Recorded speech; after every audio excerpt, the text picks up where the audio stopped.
পরি, জামা কাপড় প্যাকেটে ভরছিস কেন? কোথাও যাবি নাকি? কি যে বলো না মা, তোমাদের ফেলে কোথায় যাব বলো তো। তাহলে জামা কাপড় আলাদা আলাদা প্যাকেট করছিস? এসব ছোটোখাটো জামা কাপড় তো আমি আর এখন পরি না, পরে পরে নষ্ট হচ্ছে। প্যাকেটে ভুচ্ছি, এগুলো সব দিয়ে দেবো একজনকে। সে কি রে, এগুলো তো তোর খুব শখের জামা কাপড়। আমি তোকে কতবার বলেছি কাউকে দিয়ে দেবার জন্য, তুই রাজি হোসনি। তা আজ হঠাৎ মত বদল করে কাকে দিবি? রুমিকে দেব। রুমিকে? মানে রীতা পিসির মেয়েকে? ওর সঙ্গে তো তোর সাপে নেউলের সম্পর্ক, ওকে দিয়ে দিবি? ওর সঙ্গে আগে সম্পর্ক খারাপ ছিল, এখন ভাব হয়ে গেছে। আর তারপর দেখো, ও আসার পর তো ওকে কিছু দেওয়া হয়নি, আর এইসব জামা কাপড়গুলো পরে পরে নষ্টই হচ্ছিল, সেই জন্য ওকে দিয়ে দিই। পরি, তোর মতলবটা কি বলতো? কি করতে কি করে বসবি আমি কিন্তু সামলাতে পারবো না। তুমি শুধু শুধু চিন্তা করছো মা, আমি কিন্তু কোনো খারাপ মতলবে এসব করছি না। আমার গা ছুঁই বল, তুই কিচ্ছু করবি না? মা, তুমি শুধু শুধু টেনশন করছো, আমি কিন্তু খোলা মনেই এসব করছি, আমার এর পেছনে কোনো মতলব নেই। কি জানি বাবা, আমার তো ব্যাপারটা ভালো লাগছে না। আজ হঠাৎ তোর কি এমন হলো যে রুমি তোর কাছে এতটা প্রিয় হয়ে উঠলো? দেখো মা, তোমার সব প্রশ্নের উত্তর আমি এখন দিতে পারবো না, তবে এইটুকু তোমাকে বলছি, আমি যা করছি একদম সোজা পথে করছি। আমি শুধু একটু আমার প্ল্যানটাকে চেঞ্জ করে দিয়েছি। এখন আমি একেবারে সোজা চলে গেছি পরীর দাদাগিরি থেকে গান্ধীগিরিতে। এবার গান্ধীজির মতে চলে আমি সব কিছু হাসিল করে ফেলবো।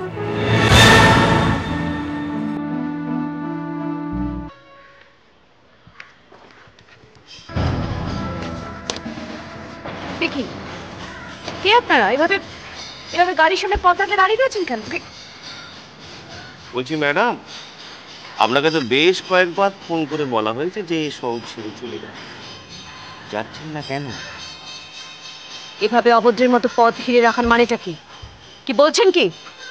বাংলা ভাষায় কি বলছি বুঝতে পারছেন না? কি চাইছেন? আমি আমি চেঁচিয়ে প্রচার করি? এই এলাকার মালিক আমরা, লোক ডাকবেন?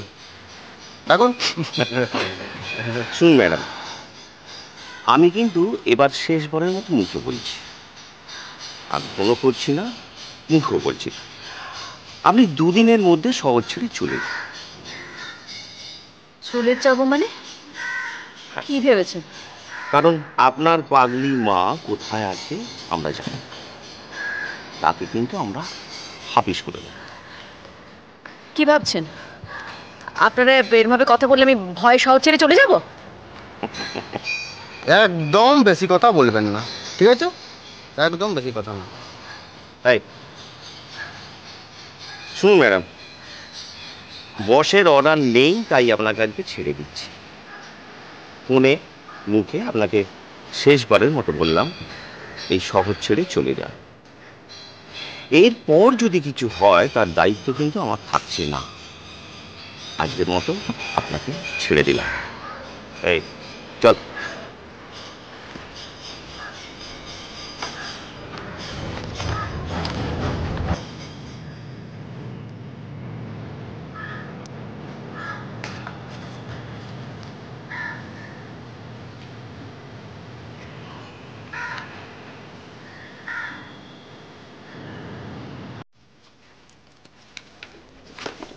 কি রে, কোথায় যাচ্ছিস? তা জেনে তোর কি দরকার? কি বলতে এসছিস এখানে? এই যে এগুলো তোকে দিতে এসছি। জামা কাপড়?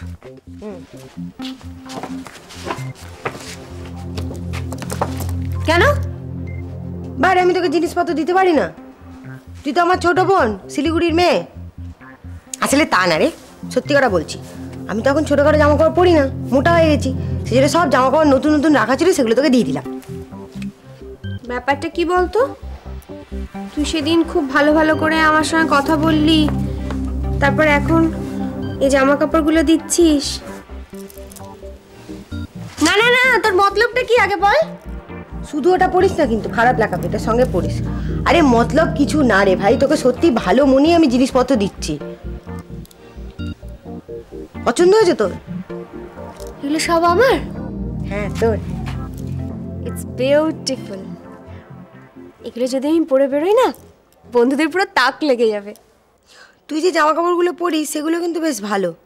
কে কিনে দিচ্ছে রে? তোর বাপ? আমার বাবা? ওই বুড়ো বাপটা নিজেকে ছাড়া আর কাউকে নিয়ে চিন্তা করে? আমাদেরকে ড্রেস কিনে দেবে। আমি আর সুমন দুজনে মিলে নিজেদের ড্রেস নিজেরা কিনে নিই, বাবার পকেট মেরে। কিন্তু তুই আমাকে এই ড্রেসগুলো দিলি কেন? রুমি, সব কেনর কোনো উত্তর হয় না। তুই আমার ছোট বোন না বল, সেই জন্য তোকে দিয়েছি। আমার খুব ভালো লাগছে জানিস, ভীষণ ভালো লাগছে। আসলে আমাদেরকে তো কেউ ড্রেস কিনে দেয় না, আমরা নিজেরাই কিনি। আর রূপসার ড্রেসটা রূপসা বাইরে বেরো না বলে আমরা কিনে দিই। তুই দিয়েছিস, থ্যাঙ্কস, খুব ভালো লাগছে। তোর আনন্দ দেখে আমারও খুব ভালো লাগছে। যাক, আজ তুই হাসছিস তো ভালো করে। শোন না, এই ড্রেসগুলোর মধ্যে একটা ড্রেস পছন্দ করে না, তুই রূপসাকে দিয়ে দিবি। হ্যাঁ, দিবি তো? আর শোন, আর একটা কথা, তোর বাবা মাকে এসব কথা বলার কোনো দরকার নেই, বুঝলি? দেখেছিস তো আমাদের সঙ্গে শুধু শুধু কিরম ব্যবহার করে। এসব যদি আবার জানতে পারে, এসব জামা কাপড় তোদেরকে পরতেই দেবে না। সেই জন্য কিছু বলিস না। বলবো না, শিওর। কিন্তু আমি এই ড্রেসগুলো পরে বেরোলে যদি কেউ কিছু বলে? কেউ কিচ্ছু জিজ্ঞেস করবে না। তোর বাপ মা বহুত স্বার্থপর, শুধু নিজেদের নিয়ে ব্যস্ত থাকে। তোদের দিকে একটু খেয়াল দেয়, এইসব নিয়ে একদম টেনশন করিস না। আর যদি বাই চান্স কোনো ঝামেলায় পড়ে যাস, তাহলে আমায় ডাকবি, আমি সব ঝামেলা এইভাবে সালটে দিতে পারি। ডান ডান। এবার আপনি মুখ খুলুন বাবা। এত বড় অপমানের পরেও ওদের যদি বাড়ি থেকে তাড়াতে না পারি, তাহলে আর কোনোদিনই পারবো না। আপনাকে চোর বলার উপযুক্ত শাস্তি ওদের দিন। তুমি মুখ খুলে যা বলতে বলছো বৌমা, সেটা বলার সময় এলে আমি নিজেই তা বলে দিতাম। এত বড় অপমান সহ্য করেও যে মুখ বুজে আছি, তার থেকেই বুঝতে পারো এখনো সে কথা বলার সময় আসেনি। আমি পরীকেও সে কথা বলে দিয়েছি। আর কখন সময় হবে বাবা? সহ্যের সব সীমা তো পেরিয়ে গেছি। এখন শুধু বাকি রয়েছে ওদের লাথি খেয়ে বাড়ি ছেড়ে বেরিয়ে যাওয়া। সুজিত পিসমশাইয়ের ভয়ে আমি পরীকে দিব্যি দিয়ে চুপ করিয়ে দিয়েছি। আমার মেয়ের জীবন বাঁচাতে নিজেদের মুক্তির পথটা আমি কেটে দিয়েছি। এখন শুধু আপনিই পারেন আমাদের বাঁচাতে। বাবা, মুখ খুলুন। এই চৌধুরী বাড়িকে বিপর্যয়ের হাত থেকে একমাত্র আপনিই পারেন রক্ষা করতে। সবকিছু জেনে বুঝে আমাকে এখন চুপ করে থাকতেই হবে বৌমা, আমার কোনো উপায় নেই। আমি এখন সময়ের অপেক্ষা করছি। কিসের সময়? কার সময়? কখন হবে সে সময় বাবা? জানি না। ততদিন এই কষ্ট, এই যন্ত্রণা সহ্য করে আমরা বেঁচে থাকতে পারবো কিনা। আমার তো ভয় হয় যে আমার দিব্যি ভেঙে পরিনা খুন খারাপি করে বসে। আর কতদিন পরীক্ষা আটকাতে পারবো আমি জানি না বাবা। চোর বদনাম শুনে আমি প্রথমটায় খুবই ভেঙে পড়েছিলাম, কিন্তু পরে ঠান্ডা মাথায় যখন ভাবলাম, তখন মনে হলো যে সবকিছু এখনই প্রকাশ করে দিলে আরো বড় বিপর্যয়ের মধ্যে গিয়ে পড়তে হবে। তাই বিপর্যয়ের আর কি বাকি আছে বাবা? নিজেদের বাড়িতে আমরা পরবাসী পরজীবী হয়ে দিন কাটাচ্ছি। মান অপমান ভুলে, লাঞ্ছনা গঞ্জনা সহ্য করে শুধু একটা আশাতেই রয়েছি যে একদিন না একদিন আপনার মুখ থেকে সত্য প্রকাশিত হবে। আমরা আবার আমার অধিকার ফিরে পাবো, মাথা তুলে বাঁচতে পারবো। তোমার ক্ষোভ, তোমার অভিমান আমি বুঝতে পারি বৌমা, কিন্তু বুঝতে পারছেন না বাবা, পারছেন না। তাহলে এভাবে গুটিয়ে থাকতে পারতেন না বৌমা। আমার তো মনে হচ্ছে রীতা পিসিদের এই ষড়যন্ত্রের মূল পাণ্ডা আপনি।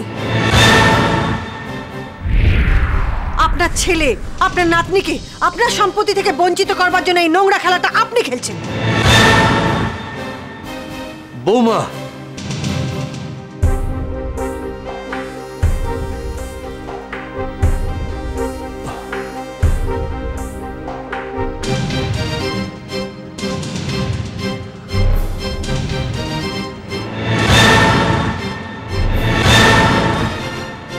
শালা হারামি, তোর বহুত বার বেড়েছে না? হ্যাঁ, আরশোলার মতন ফরফর ফরফর করছিস।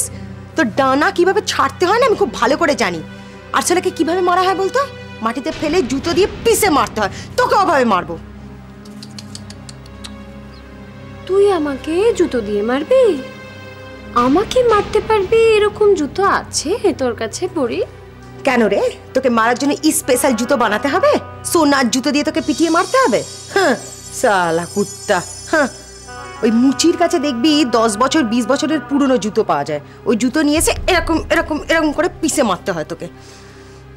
কি মুশকিল, আবার তোর উচ্চিংড়ের পাখাটা গজিয়েছে, তুই for for for for for for for for করে উঠতে আরম্ভ করেছিস। কিন্তু কেন? আমার তো হাসি পাচ্ছে তোকে দেখে, ভীষণ হাসি পাচ্ছে আমার তোকে দেখে। ঢাল নেই, তরোয়াল নেই, নিধিরাম সর্দার। আহারে বেচারি, মায়ের দিব্যিটা ভুলে গেছিস? সব মনে আছে। তুই ছেনালিটা এত বাড়িয়েছিস না, আর কন্ট্রোল করতে পারছি না। কি করি বলতো? তোকে মেরে তোর ষষ্ঠী পুজো করে, তোর গুষ্টি ষষ্ঠী পুজো করে সেই শ্রাদ্ধে খেয়ে তবে আমি শান্তি পাবো। বাবা, তোর মাথাটা সত্যিই খারাপ হয়ে গেছে পড়ি। তোকে কে বলেছে তোকে ট্যাকল করার জন্য মিলিটারি রাখতে হবে? তোকে ট্যাকল করার জন্য তো সুদীপ একাই কাফি। তার প্রমাণ তো তুই পেয়েছিস? পাসনি? সেদিনকে সুদীপ একটুখানি চেপে ধরেছিল বলে তোর তো একেবারে আত্মারাম খাঁচা হয়ে গিয়েছিল। কেঁদে কোকিয়ে কুই কুই করে একেবারে যা তা করলি তুই। কি ডাকবো নাকি সুদীপকে? শুধু সুদীপ কেন, তোর পিয়ারের যতগুলো ডার্লিং আছে না, সব কটাকে ডাক। তাদের সামনে তোকে আগে ধরে পেঁদাবো, তারপরে প্রত্যেকটাকে ধরে মেরে ঠ্যাং খোঁড়া করে অ্যাম্বুলেন্সে তুলে নার্সিংহোমে পাঠাবো। ওরে বাবা, কি ভয় পেয়েছে আমি পড়ি। কাঁপছি দেখ, ঠক ঠক ঠক ঠক করে কাঁপছি আমি তোর ভয়ে। খাটের তলায় গিয়ে লুকোবো ভাবছি এবার। যাকে এবার সত্যি কথাটা বলতো, খেপি কেন হঠাৎ? তুই আমার দাদুকে চোর বলেছিস কেন? ও এই কথা, এই জন্য তুই এত দাপাচ্ছিস? বিশাখা, তা চোরকে চোর না বলে কি বলতে হয় সেটা তুই আমাকে বলে দে না পড়ি। কি বলবো বলতো? কেপমার বলতে পারি, পকেট মার বলতে পারি, ছ্যাঁচোর বলতে পারি। তুই বলে দে না পড়ি, কি বলবো? চোখ কস সালি, এক চড়ে না থোব না বিগড়ে দেবো। চোর, চোর, পকেট মার, যত রকমের ডাকাত তোর বাপ, তোর 14 গোষ্ঠী। খবরদার, বাপ তুলবি না। কেন রে, তোর বাপ তুলবো না? তোর বাপ কে রে? হাওড়া ব্রিজের মতন ভারী যে তোর বাপকে তোলা যায় না? তোর এত সাহস কি করে হলো? হ্যাঁ, তোর এত সাহস কি করে হলো যে তুই আমার দাদুকে চোর বলেছিস?